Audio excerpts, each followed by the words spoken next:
Good evening tonight. We're taking you to Bajo de Masinloc, also known as Scarborough Shoal or Huangyan Dao, a small collection of rocks and reefs in the South China Sea.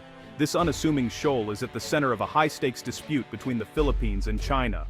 Located just 124 nautical miles from Luzon, it sits well within the Philippines' exclusive economic zone, or EEZ, as defined by international law. For generations, Filipino fishermen have relied on these waters for their livelihood, marking it as part of their national heritage. But China claims nearly the entire South China Sea, including Bajo de Masinloc, using a sweeping 9-dash line based on historical rights. This claim clashes directly with modern international law and the Philippines' own historical ties. On one side, the Philippines, armed with legal rights and tradition. On the other, China, a superpower asserting its own narrative and military might. This isn't just about rocks or fish, it's about sovereignty, international order, and the balance of power in Asia. The fate of Bajo de Masinloc is a modern David versus Goliath story unfolding on the open sea. Let's dive into why this remote shoal matters so much. Why all this conflict over a few rocks? Because Bajo de Masinloc is much more than it seems. Economically, its waters are rich with fish and possibly oil and gas, vital resources for the Philippines. For local fishermen, losing access means losing their way of life. Militarily, the shoal's location is strategic.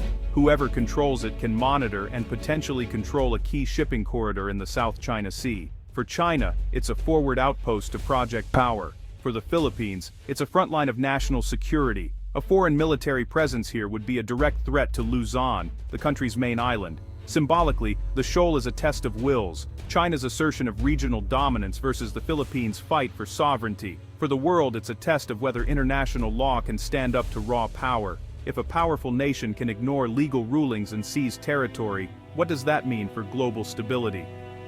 Bajo de Masinloc is a microcosm of the struggle for order in the 21st century. The stakes are high, and the world is watching. This is why the conflict here matters far beyond its shores. The next chapter: the human cost.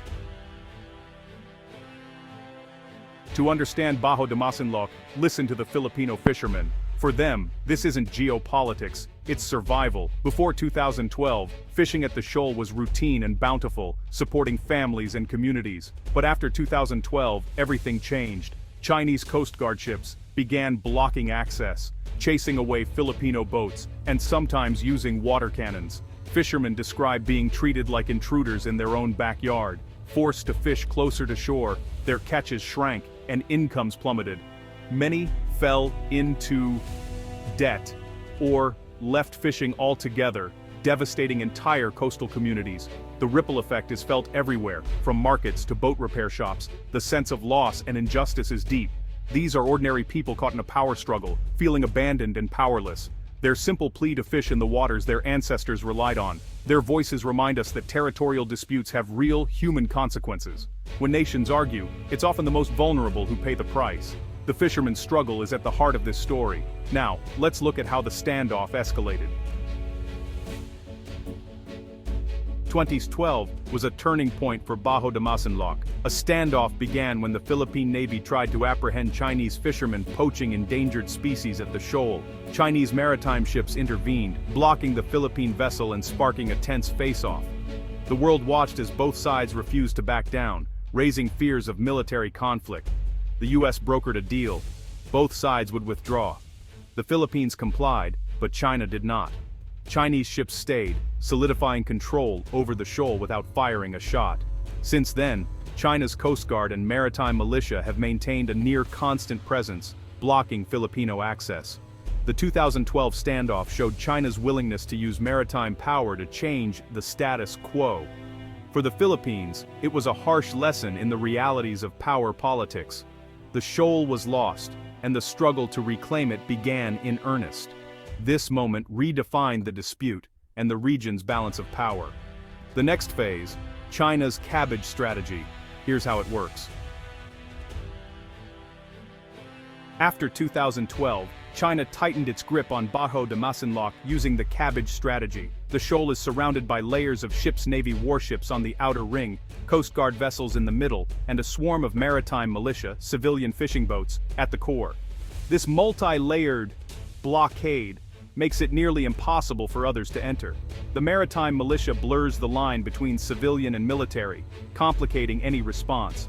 Chinese Coast Guard ships now maintain a near-permanent blockade, sometimes installing floating barriers to seal off the lagoon.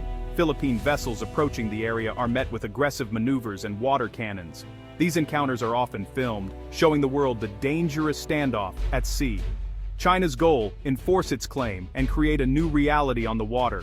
The pressure is relentless, designed to wear down the Philippines' resolve. The result: a once shared fishing ground has become a Chinese-controlled fortress, but the Philippines fought back, in court.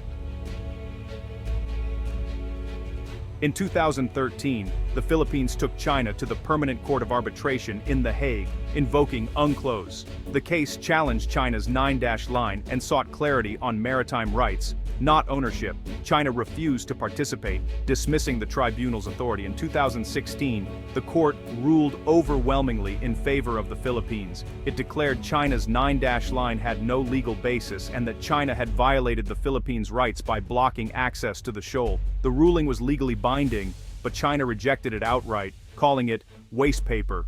Since then, China has only increased its patrols and harassment of Filipino vessels. The legal victory remains just that, a victory on paper, not on the water.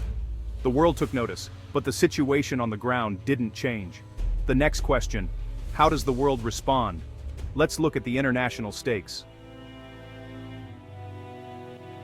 The Bajo de Masinloc dispute has global implications. The South China Sea is a vital shipping lane. Over $3 trillion in trade passes through each year. The prospect of China controlling this artery alarms the world. The U.S., a treaty ally of the Philippines, insists on freedom of navigation and regularly sends warships to challenge China's claims.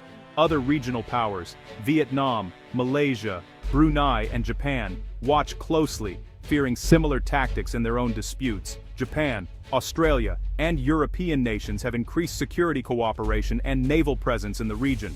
The risk of miscalculation is real. Close encounters between Chinese and foreign vessels could spark a wider conflict. The U.S. has affirmed its defense commitments to the Philippines, raising the stakes. Bajo de Masinloc is now a potential flashpoint between major powers. The world is watching, knowing that a small shoal could trigger a much larger crisis. The standoff continues to escalate. Here's where things stand today. As of late 2025, the standoff at Bajo de Masinloc is more intense than ever. The Philippine government has become more assertive, publicizing Chinese harassment and rallying international support. China, meanwhile, has doubled down, deploying more ships, using water cannons and reinforcing its blockade. The US, Japan, Australia, and Europe have stepped up joint naval exercises with the Philippines, signaling support. Diplomatic pressure has increased, but China remains unmoved. On the water, every encounter is tense, with the risk of escalation ever present. Filipino fishermen and Coast Guard crews face daily threats, knowing each patrol could turn dangerous. The legal and diplomatic battles continue, but the real fight is on the water. The situation is a powder keg. One misstep could ignite a larger conflict. The world holds its breath as the struggle for Bajo de Masinloc enters a new, uncertain phase. What does the future hold?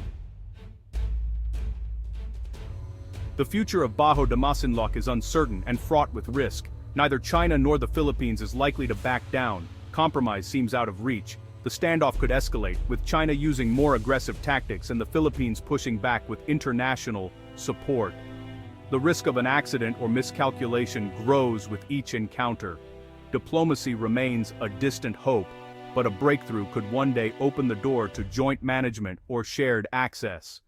For now, the shoal is a symbol of the world's struggle to manage rising power within the rules-based order. Will international law bend or break under pressure? For Filipino fishermen, the question is more immediate. Will they ever return to their ancestral fishing grounds? The answer will shape not just their future, but the future of the region, and perhaps the world. Bajo de Masinloc's story is far from over.